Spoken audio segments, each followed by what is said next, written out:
नमस्कार प्यारे बच्चों, स्वागत है आप सभी का हमारे प्यारे से विद्याकुल परिवार में। तो प्यारे बच्चों, क्या हाल चाल आप सभी लोगों के। आई होप आप सब लोग अच्छे होंगे, स्वस्थ होंगे और मस्त होंगे। प्यारे बच्चों, आज मैं आपके लिए लेके आने वाली हूँ कौन सा चैप्टर, अध्याय 3 यानी कि दो चर वाले रैखिक समीकरण युग्म वाला जो हमारा चैप्टर है, ये आज से बच्चों हम शुरू करने जा रहे हैं। और यही मैं आपको पूरी वीडियो में पूरे चैप्टर का समराइज करके बता दूंगी कि भाई ये चैप्टर में है क्या, आखिर हमें ये दो चर वाले रैखिक समीकरण युग्म की जरूरत क्यों पड़ी, हम इनको क्यों पढ़ रहे हैं। आई बात समझ में। तो चलिए बच्चों, आप सभी को मेरा राधे कृष्णा, जय श्री कृष्णा, है ना सभी प्यारे बच्चों को। आज हम इसके बारे में चर्चा करते हैं कि भैया इसको पढ़ने की जरूरत क्यों पड़ी। तो बेसिक से हम इसको जानेंगे, बिल्कुल छोटी सी एक इंट्रो के साथ, ठीक है। तो देखो बच्चों, सबसे पहले मैं बात करूं, अगर मैं बात करना चाहूं, तुम लोगों ने एक चीज पढ़ी होगी, अगर मेरे पास हेडिंग है तो चलिए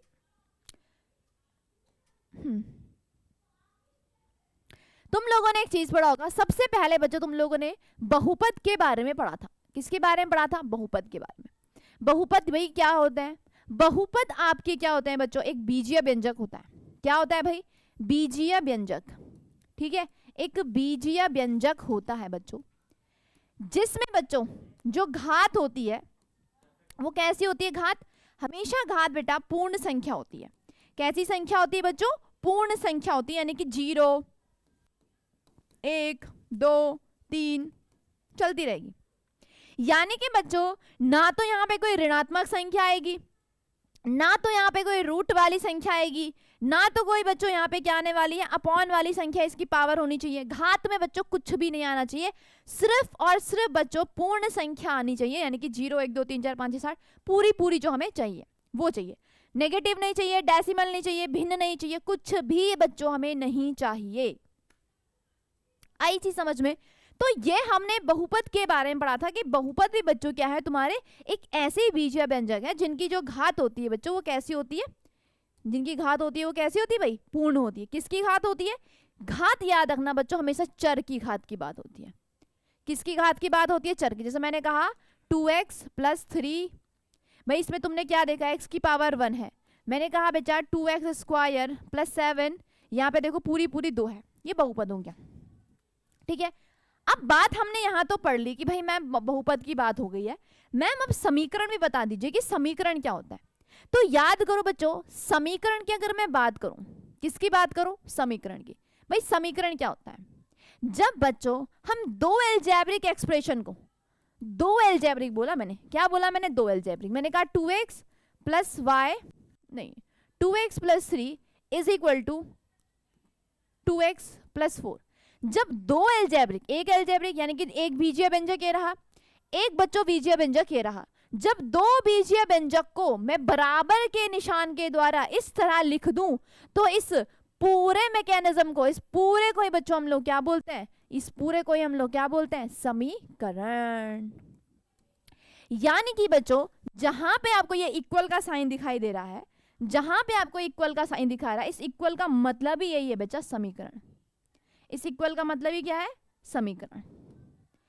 जैसे कि बचपन में आप लोगों ने एक तराजू देखा होगा, बचपन में आता था बच्चों, एक ऐसे करके तराजू आता था, यूं करके इसमें लटका देते थे, और यहाँ पे अगर मैं 1 kg का बाट डालती थी तो यहाँ पे आलू भी कितने होते थे बच्चों? कितने आलू होते थे? 1 kg के। तो ये बेटा जब ये दोनों पल्ले दोनों एक दूसरे के बिल्कुल सीध में होते थे, तभी हम कहते थे कि ये दोनों बराबर हैं। इसीलिए इसको हम लोग क्या बोलते थे कि हाँ भाई 1 kg के आलू आ गए। अब ऐसा तो है नहीं कि तुम 1 kg में 2 kg आलू ले आओगे, नहीं होता ना ऐसे। भाई क्यों देगा वो? लॉस क्यों करेगा अपना? यहाँ 1 kg का बाट रखे, यहाँ 2 kg क्यों रखेगा? 1 ही kg रखेगा ना। इसका मतलब क्या हुआ? कि दोनों बराबर है। तो जब दोनों पल्ले बराबर होते हैं तभी हम लोगों ने बच्चों उसको क्या बोल दिया? समीकरण बोल दिया। मतलब ये और ये दोनों क्या है बच्चों? समान है। क्या है? समान। तो ये हो गया बच्चों समीकरण। अब बहुपद, बहुपद और समीकरण में क्या अंतर है बच्चों? बहुपद मैंने तुम्हें पढ़ाया था, यहाँ पे नॉर्मल एक एक्सप्रेशन लिखा हुआ है, ये नॉर्मल एक एक्सप्रेशन है, इसमें इसी को क्या बोलते हैं? बहुपद बोलते हैं। और अगर मैं बात करूं समीकरण की, बेटा यहाँ पे इक्वल का साइन है इसलिए इसको समीकरण बोल दिया, बात खत्म, खेल खत्म, यही है, ठीक है। तो प्यारे बच्चों, अगर आप लोग को बिल्कुल भी समझ में आ रहा है तो एक बार सेशन को बिल्कुल अच्छी तरीके से सारे बच्चे शेयर कर देना अपने दोस्तों के साथ, जितने दोस्त तुम्हारे देख सके उतना काफी है, उतना बहुत ज्यादा इंपॉर्टेंट, ठीक है, क्योंकि बहुत इंपॉर्टेंट है बेटा। सारे चैप्टर तुम्हें एक ही शॉर्ट में मिल रहे हैं, बिल्कुल हिंदी में मिल रहे हैं, बिल्कुल शुद्ध हिंदी में, है ना। तो प्लीज बच्चों इसको जरूर शेयर करना अपने दोस्तों के साथ, ओके। चलो आगे बढ़ते हैं। अब मैं बात कर रही हूं बेटा एक चर वाले रैखिक समीकरण की। रैखिक, सबसे पहले मैं बात करूं रैखिक। इस रैखिक का मतलब क्या हुआ? इस रैखिक का मतलब हुआ बच्चों जो चर की घात होगी, जो चर की जो घात होगी बेटा वो कितनी होनी चाहिए? एक होनी चाहिए। चर की घात जब एक हो जाए उसे हम बोलते हैं रैखिक। समीकरण हमने देख ली, जहां पे इक्वल लगा दिया। अब कह रहा है एक चर वाला, तो एक चर वाले से मतलब क्या है कि यहां पे बच्चों केवल और केवल एक चर की बात होगी। किसकी बात होगी? एक चर की। जैसे बच्चों मैंने कहा एक चर की बात हो रही है मैम, तो एक चर की बात हम करते हैं, है ना, एक चर की बात करते हैं। मैंने कहा 2x + 3। आपने देखा बच्चों ये x क्या है, बराबर भी लगा देती हूँ 5। तुमने देखा बच्चों ये x क्या है? एक चर है। कितना चर है इसमें? एक चर, सिर्फ और सिर्फ एक चर। इसमें x की घात कितनी है बच्चों? एक है। x की घात भी एक है, चर भी इसमें एक है, इसीलिए बच्चों इसको क्या बोल दिया? एक चर वाले रैखिक समीकरण। क्या बोल दिया इसको बच्चों? एक चर वाले रैखिक समीकरण। दूसरे एग्जांपल में अगर दूं आपको, मैं कहूं 3t + 5, तो तुमने देखा बच्चों यहाँ पे 3t है मतलब एक चर। दूसरा मैं बच्चों कहूं 5y + 6, बेटा कितना y? मैम एक y, एक चर। फिर मैं कहूं बेटा 6, अरे बराबर तो लगाया नहीं मैंने, ठीक है, मैं कहूं 6z + 2 = 0, बेटा कितने चर? मैम एक चर। तो जहां पे आपको एक चर दिखे इसका मतलब वो क्या हो गया? एक चर वाले रैखिक समीकरण। अब बच्चों इसको लिखने का तरीका क्या होता है? इसको लिखने का तरीका ax + by = 0। जहां आपको एक चीज ध्यान देनी है कि a कभी आपका 0 नहीं होना चाहिए, a कभी भी 0 नहीं होना चाहिए। अगर मान लो बच्चों a 0 हो गया, देखो मैंने कहा कि a अगर 0 हो गया, क्या है भाई? ax + b = 0। अगर a 0 हो गया, कौन 0 हुआ? a, तो क्या हो जाएगा? 0.x + बच्चों b = 0, यानी कि b बराबर कितना हो गया? 0 हो गया। तो भाई ये तो एक चर वाली बची ही नहीं ना, इसमें चर कहाँ है? इसमें चर कहाँ है? चर है ही नहीं मैम। तो जब चर ही नहीं है बच्चों तो इसको हम एक चर वाली कहाँ से बोल दें? और ऐसा क्यों हुआ? क्योंकि यहाँ पे 0 आ गया था। इसका मतलब ये कभी 0 नहीं होना चाहिए। a b 0 हो जाए कोई दिक्कत नहीं, अपने को कोई दिक्कत नहीं है, बस a 0 नहीं होना चाहिए। दूसरी चीज, जो a और b है बच्चों ये तुम्हारे क्या होते हैं? अचर होते हैं, और ये वास्तविक संख्या होती है। क्या होते हैं? ये अचर होते हैं, और अचर मतलब वास्तविक संख्या होती है। 1 2 3 -1 -2 √2 √3 √5 कुछ भी वास्तविक संख्या होती है, ठीक है। आई बात समझ में बच्चों? ठीक, चलो आगे बढ़ते हैं। तो ये तो हो गया बच्चा एक चर वाले रैखिक समीकरण। सबसे पहले हमने बहुपद पढ़ा, बहुपद बताया, उसके बाद मैंने समीकरण बताया कि भाई समीकरण का मतलब क्या होता है कि बच्चों जब दोनों बीजीय व्यंजक में एक बराबर का साइन लग गया, यानी कि एक दायां पक्ष और एक बायां पक्ष बन गया, तो ये दोनों पक्ष क्या होते हैं बच्चों? बराबर होते हैं। यानी कि जो आपका दायां पक्ष और बायां पक्ष अगर बराबर है तो इसी को बच्चों हम लोगों ने क्या बोल दिया? समीकरण बोल दिया, ठीक है। उसके बाद हमने पढ़ा एक चर वाले रैखिक समीकरण, जिसमें बच्चों सिर्फ और सिर्फ एक चर विद्यमान हो और उसकी घात बच्चों एक हो, उसी को हम एक चर वाले रैखिक समीकरण बोलते हैं, ठीक। आ जाइए, अब एक चर वाला जो रैखिक समीकरण होता है बच्चा, इसकी रेखा कैसे बनती है बच्चों? सीधी रेखा। जब भी इसकी रेखा बनेगी सीधी बनेगी, और इसका जो हल होगा बेटा वो भी कैसा होगा? अद्वितीय हल। अद्वितीय का मतलब यूनिक, सिर्फ और सिर्फ एक आंसर आएगा। एग्जाम्पल के लिए समझाती हूँ, जैसे ये है, मैंने कहा लिख दो 2x बराबर, ये 3 को उधर फेंक दो, कितना हो गया? -3, कितना हो गया भाई? 4। तो 2x बराबर हो गया 4, x बराबर हो गया 4/2, यानी कि 2 दूनी 4, यानी कि x बराबर कितना हो गया बेटा? 2 हो गया। x बराबर कितना हो गया? 2 हो गया। तो तुम लोगों ने देखा है कि यहाँ पे सिर्फ x बराबर 2 ही मान निकलेगा। मैं यहाँ पे शो कर देती हूँ, कहाँ पे होगा x बराबर 2? 1, ये 1 हो गया, ये 2 हो गया, ये 3 हो गया, ये 4, ये है तुम्हारा x बराबर 2। खत्म। इस पॉइंट को हम लोग कहेंगे लाइन, ये लाइन है, ठीक है। यहाँ से एक लाइन खींच लो, कैसी लाइन बनी, सीधी लाइन बन जाएगी। कैसी लाइन बन जाएगी, अरे क्या हो गया इसे, सीधी लाइन बन गई। क्लियर? तो यहां पे याद रखना एक ही सॉल्यूशन मिलेगा, हमेशा एक सॉल्यूशन मिलेगा, ठीक है। चलो आगे देखते हैं। अब बात करते हैं बेटा दो चर वाले रैखिक समीकरण। क्या है भाई, क्या है दो चर वाले रैखिक समीकरण? मैम रैखिक बोला है। सबसे पहली चीज तो बेटा क्या बोली है, रैखिक। सबसे पहली चीज क्या बोल दी, रैखिक। तो रैखिक का मतलब तो क्या, मतलब क्या मैम, चर की घात एक, चर की घात एक, ठीक है, पहला पॉइंट। दूसरा कह रहा है दो चर वाले, भाई दो चर है इसमें। अब तो मैं अगर ऐसे कहूं, मैंने कहा बेटा 2x + 3y = 7 है कि नहीं है। अब तुमने देखा मैम एक चर ये रहा, एक चर। मैम कितने चर हैं, कितने चर हैं बच्चों? तुमने कहा मैम दो चर हैं। चरों की संख्या कितनी है, दो। कौन कौन है, एक x है, एक y है, दो चर हो गए। तो ऐसी समीकरण जहां पे तुम्हें x y दिख जाए, दैट मीन्स ये क्या है बच्चों, ये दो चर वाले रैखिक समीकरण है। एक और एग्जांपल देती हूं। मैंने कहा 5x + 7y - 3 = 0। x y कितने चर, दो चर, ठीक है। चलो नेक्स्ट एग्जांपल देती हूं। मैंने कहा 7s + 8k - 9 = 0। ध्यान दो s और k दो अलग अलग कांस्टेंट है, दो अलग अलग है, सॉरी दो अलग अलग चर है, दो अलग अलग चर है। तो कितने चर हो गए टोटल, दो चर, एक s एक k, ठीक है। नेक्स्ट देखें 9s + 5t = 0। कितने चर हैं, एक चर, दो चर, टोटल कितने चर हो गए, दो चर हो गए। Clear, all clear. तो दो चर वाले रैखिक समीकरण ये हो गया। अब मैम रैखिक भी देख लें। हाँ मैंने कहा देखो, मैंने कहा x की घात 1 y की घात 1, x की घात 1 y की घात 1, s की घात 1 k की घात 1, s की घात 1 t की घात 1, सबकी घातें एक एक होनी चाहिए, तभी बच्चों ये क्या होगा, दो चर वाले रैखिक समीकरण होगा। अगर मान लो ऐसा लिखा हुआ आ गया 2x² + 6y = 9, ऐसा लिखा हुआ आ गया, ये बेटा एक चर वाली रैखिक समीकरण नहीं है ना, दो चर वाली। क्यों, क्योंकि बेटा इसकी घात दो है, घात दो है, तो ये नहीं होगी। घात हमेशा कितनी होनी चाहिए, एक होनी चाहिए, क्योंकि रैखिक बोला है, रैखिक की बात हो रही है। All clear. अब इसको बेटा नॉर्मल जर्नल फॉर्म में कैसे लिखते हैं, सामान्यतः कैसे लिखते हैं, तो सामान्यतः इसको लिखते हैं बेटा ax + by + c = 0। ये इसकी बेटा जर्नल फॉर्म होती है। ये इसकी कैसी फॉर्म होती है बच्चों, जर्नल फॉर्म। ये सबको आनी चाहिए, जर्नल फॉर्म सबको आनी चाहिए। दूसरा ABC इसमें वास्तविक संख्या होती है, सेम टू सेम, और A और B दोनों शून्य नहीं होने चाहिए भाई, एक ही टाइम पे शून्य नहीं होने चाहिए। अब तुमने कहा मैम ax + by + c = 0। मैंने कहा मैम a = 0 रख दीजिए, b बराबर भी 0 रख दीजिए। तुमने कहा ठीक है, क्या हो गया 0.x + 0.y + c = 0। मैम ये तो सब 0 गया, c बराबर कितना हो गया, 0 हो गया। अरे भाई कहाँ गए चर, कहाँ गए हमारे चर, बचे ही नहीं है चर।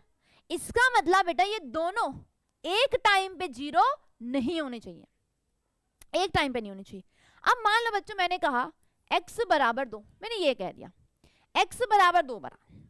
अब x = 2 में तुम कहोगे मैम क्या हम इसको दो चर वाली रैखिक समीकरण बना सकते हैं? मैंने कहा बिल्कुल बना सकते हो। तुमने कहा कैसे? मैम हमने 9th में पढ़ा है, मैम 9th में पढ़ा है कि मैम x + 0.y बराबर आप 2 कर लीजिए। मैम बन गई, देखो मैम एक चर, मैम दो चर। यहाँ पे क्या है बच्चों, b = 0 है। क्या है, b = 0। तो एक कॉन्सेप्ट तो ये हो गया, आप बना सकते हो, कोई दिक्कत नहीं है, कोई दिक्कत नहीं है। फिर मैं दूसरा कॉन्सेप्ट पूछ रही हूँ। मैंने कहा ये बताओ जरा y = 3, क्या ये दो चर वाली रैखिक समीकरण बन सकती है?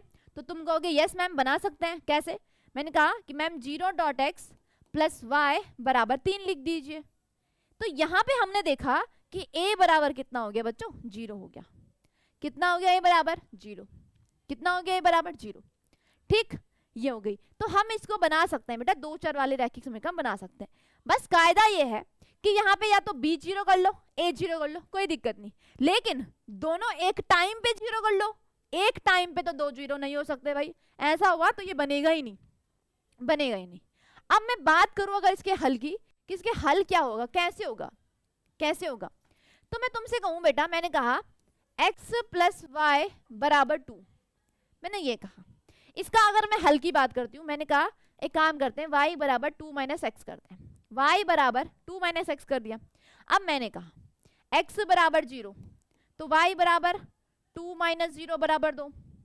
मैंने कहा बच्चों x बराबर 1, y बराबर 2 माइनस 1 बराबर 1।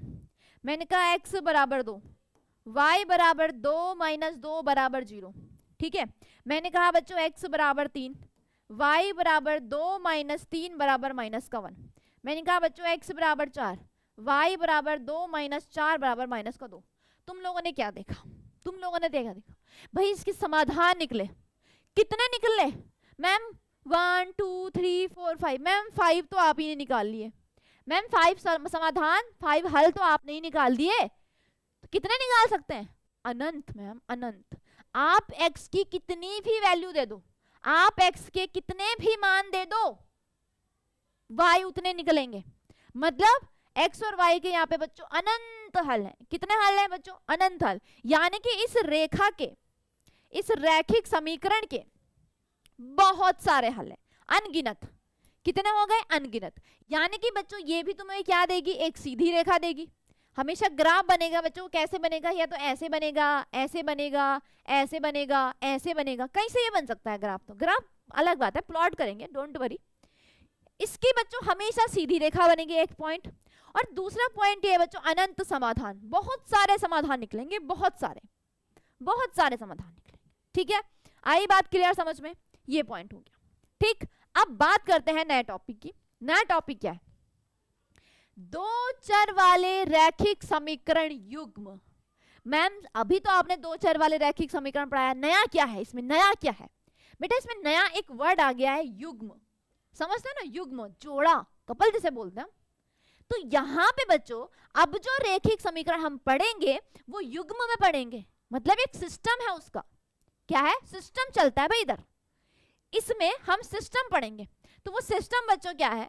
मैंने कहा कि x प्लस वाई बराबर 2 और 2x प्लस 3y बराबर 3।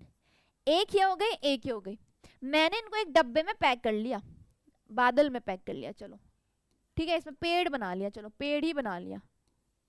ठीक है, पेड़ बना लिया, डन। पेड़ बना लिया, डन। तो इसको बच्चों हम लोगों ने क्या बोल दिया कि रैखिक समीकरण है। देखो भाई रैखिक समीकरण है मैम, बिल्कुल है। लेकिन मैम आपने क्या दिया? आपने यहाँ पे हमको दो रैखिक समीकरण दे दी। भाई दो क्यों दी? हल भी तो चाहिए ना हमको, सिंगल सिंगल हल भी तो चाहिए बच्चों हमको। अब अभी हमें अनंत हल का क्या काम है? हमें तो एक हल चाहिए। क्या चाहिए बच्चों? एक हल। तो हम बच्चों क्या बोलेंगे? जो ये हमने सिस्टम बना दिया, इस सिस्टम को ही बच्चों हम लोगों ने क्या बोल दिया? दो चर वाले रैखिक समीकरण युग्म बोल दिया। यानी कि यहाँ पे अब हम दो समीकरण को एक साथ लेके, एक डब्बे में पैक करके लेके, तब जाके उसमें क्या करेंगे? स्टडी करेंगे। इसीलिए बच्चों इसको क्या बोल दिया हमने? दो चर वाले रैखिक समीकरण युग्म बोल दिया। अब एक चीज और ध्यान रखना, यहां पे जो चर होंगे बच्चों वो हमेशा समान होंगे। चर कैसे होंगे? समान होंगे। अगर यहाँ पे x है तो यहाँ भी x होना चाहिए, यहाँ पे y है तो यहाँ भी y होना चाहिए। अब ये नहीं कि तुमने यहाँ x y z p कुछ भी लिख रहे हो, नो। अगर इस वाली समीकरण में, पहली वाली समीकरण में x y है तो दूसरी वाली में भी x y होने चाहिए। बात खत्म। ठीक है, हो गया ये तो। अब देखो, अब बच्चों जो इसको लिखने का सामान्य रूप है, सामान्य रूप की अगर मैं बात करूं, सामान्य रूप कैसे लिख सकते हैं हम इसको? ठीक है भाई, दो है ना इस बार, एक होती तो हम ए बी सी डी से कर लेते, अब दो आ गई तो क्या करें? तो बेटा इसको लिखने का तरीका है a1x plus b1y plus c1 बराबर 0। ठीक है, दूसरा लिखेंगे a2x plus b2y plus c2 बराबर 0। आई बात समझ में? क्लियर हुई? तो इसको बच्चों हम लोगों ने क्या बोल दिया? इसको हमने क्या बोल दिया? दो चर वाले रैखिक समीकरण युग्म हमने इसको बोल दिया। ठीक, अब यहां पे देखो, जो a1 a2 b1 b2 c1 c2 ये सारी की सारी बच्चों किस में जाएंगी? वास्तविक संख्या में। किस में जाएंगी भाई? वास्तविक संख्या में जाएंगी, वास्तविक संख्या में, सब की सब। और तुम्हारा x और y, x और y ये सब क्या हो गए तुम्हारे? चर हो गए। कितने चर भाई? कितने चर? 2 चर। कितने चर हो गए? 2 चर। तो ये चीज इसको सामान्यतः रूप में लिखने की है। आई बात समझ में? दूसरी चीज क्या देखनी है बच्चों? क्या देखनी की? जीरो भी नहीं होने चाहिए, जीरो भी नहीं होने चाहिए भाई। जीरो हो गए, अगर इस सेम टाइम पे जीरो हो गए बच्चों तो दिक्कत हो जाएगी भाई। सेम टाइम पे जीरो होने का मतलब क्या है? सेम टाइम पे जीरो होने का मतलब क्या है कि बच्चों ये तुम्हारी क्या नहीं होगी? कंसीडर ही नहीं हो पाएगी। क्या नहीं हो पाएगी? कंसीडर नहीं हो पाएगी। All clear? तुम्हारी ये कंसीडर नहीं हो पाएगी। क्यों? अभी मैंने बता दिया था भाई, अगर a1 a2 b1 b2 अगर जीरो हो गया तो ये समीकरण नहीं बनेगी ना। अब जब समीकरण नहीं बनेगी तो फिर दिक्कत हो गई ना, तब तो हम इसे बोलेंगे ही नहीं। अब जब बोलेंगे नहीं तो होगा ही नहीं। ठीक, आई बात समझ में? अब थोड़ा और देखते हैं, इसमें थोड़ा और एलेबरेट करते हैं। मैंने कहा बच्चों कि 2x प्लस वाई माइनस 6 बराबर 0, और दूसरा मैंने बोल दिया 5x माइनस 2y माइनस 12 बराबर 0। ठीक है, मैंने कहा बच्चों a1 a2 b1 b2 c1 c2 इनके मान निकालो। क्या निकालना है? इनके मान। कैसे निकालोगे भाई इनके मान? ये कहां से आ गए मैम? तो तुम लोगों ने अभी सामान्य रूप से तो समीकरण पढ़ी थी। क्या थी? a1 x plus b1 y plus c1 बराबर 0, फिर a2 x plus b2 y plus c2 बराबर 0। इससे बच्चों क्या करना है? तुलना करनी है। तुलना करने पर तो जब बच्चों मैं इससे तुलना करूंगी तो मुझे क्या मिलेगा? देखो, इसकी तुलना इससे करो, इसकी तुलना इससे करो। ठीक है, तो तुमने देखा कि मैम x का कोएफिशिएंट 2 है और यहाँ पे x का कोएफिशिएंट a1 है, यानी कि a1 किसके बराबर हो गया? 2 के। यहाँ पे बच्चों x का कोएफिशिएंट 5 है और यहाँ पे x का कोएफिशिएंट a2 है, यानी कि कितना हो गया बच्चों? 5 हो गया। b1 का देखो यहाँ पे y है, यहाँ पे कितना है बच्चों? कुछ नहीं है, तो मतलब 1 हो गया। यहाँ पे b2 है और यहाँ पे देखो कितना है बच्चों? माइनस का 2 हो गया। ये c1 माइनस का 6, c2 माइनस का 12। ये कंपैरिजन करना भी आपको आना चाहिए। ठीक है, ये कंपैरिजन करना भी आपको आना चाहिए कि भाई जब आपको दो युग्म दे रखे होंगे, दो समीकरण युग्म दे रखे होंगे, तो आपको दो समीकरण युग्म से कैसे कंपैरिजन करनी है, कैसे तुलना करनी है, ताकि आपको ये a1 a2 b1 b2 c1 c2 का मान मिले। क्योंकि बच्चों इन्हीं से आगे तुम्हारे क्या होने वाले हैं? बहुत सारे क्वेश्चन होने वाले हैं। ठीक, आ जाओ। अब बात करते हैं बेटा, समीकरण होती है दो टाइप की। कितने टाइप की समीकरण होती है? दो। एक होती है संगत समीकरण, एक होती है बच्चों असंगत समीकरण। ठीक, अब देखो, यदि अच्छा एक मिनट इससे पहले इसकी बात करते हैं, इसकी बात ही कर लेते हैं। अब मैं कहूं, तुम कहोगे मैम अभी तक आपने इनके हल भी तो निकाले थे। क्या निकाले थे? हल। तो क्या इनके हल नहीं निकलने वाले? मैं कहूंगी हाँ बिल्कुल बेटा, हल भी निकलेंगे इनके, सबके हल निकलेंगे। भाई जब कुछ दिया है तो कुछ प्रॉब्लम दी है तो उसका समाधान भी होगा। ऐसा तो नहीं कि हर चीज की प्रॉब्लम ही प्रॉब्लम है और समाधान कुछ है ही नहीं धरती पे। तो यस बच्चों, इनका भी हमें क्या निकालना है? हल निकालना है। और एक्चुअली बच्चों हम लोगों ने इन चैप्टर को जो पढ़ा है ना, इन चैप्टर को जो पढ़ना है ना, वो हल निकालने के लिए ही पढ़ना है। अब जैसे एक एग्जाम्पल के थ्रू समझाती हूँ। मैंने कहा एक बालिका है हमारी, ये बालिका है, ठीक है, बड़े बड़े बाल हैं इसके तो बालिका बना देते हैं। ठीक, और एक बालक है, अब इसके थोड़े बाल खड़े कर देते हैं, आजकल के बाल ऐसे ही बाल बनाते हैं। ठीक, ये लड़का है। अब ये दोनों साथ में गए, दोनों दोस्त हैं तो साथ में गए। तो उसने कहा कि चलो कुछ शॉपिंग करके आते हैं। तो इसने कहा कि मुझे 4 पेन लेने हैं। कितने पेन लेने हैं? 4 पेन। ठीक है, और साथ में इसने कहा कि 2 पेंसिल भी ले लेती हूँ। क्या लेती हूँ? 2 पेंसिल।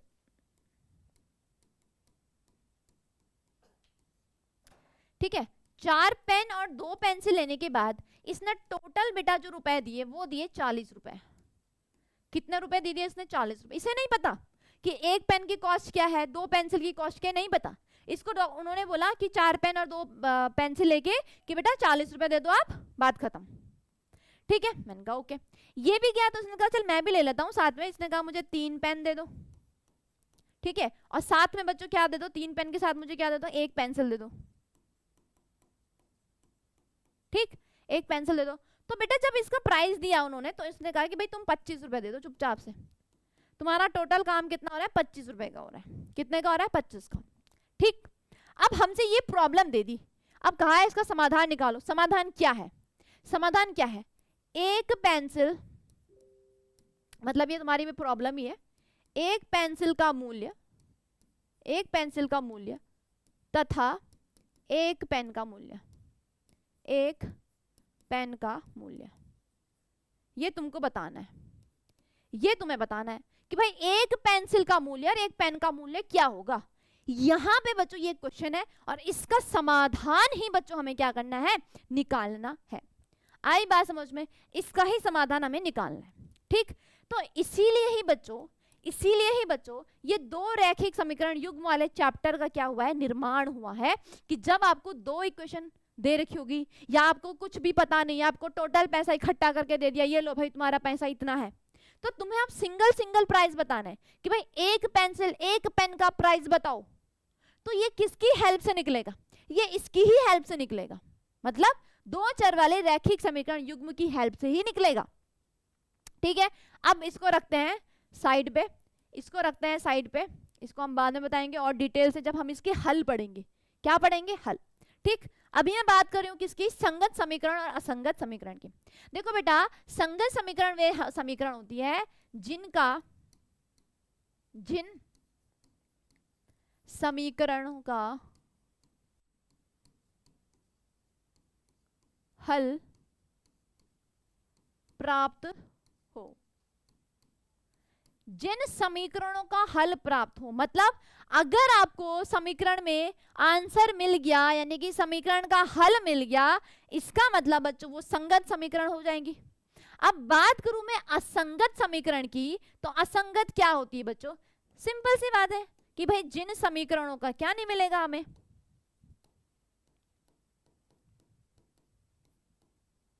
जिन समीकरणों का हल प्राप्त नहीं होगा,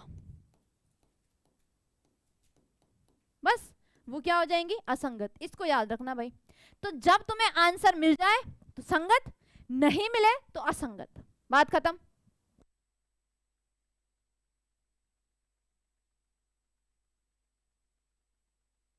ठीक है, तो बेटा जिन समीकरणों का हल प्राप्त हो संगत और जिनका ना प्राप्त हो बच्चों ने हम क्या कहते हैं, असंगत बोलते हैं। ठीक है,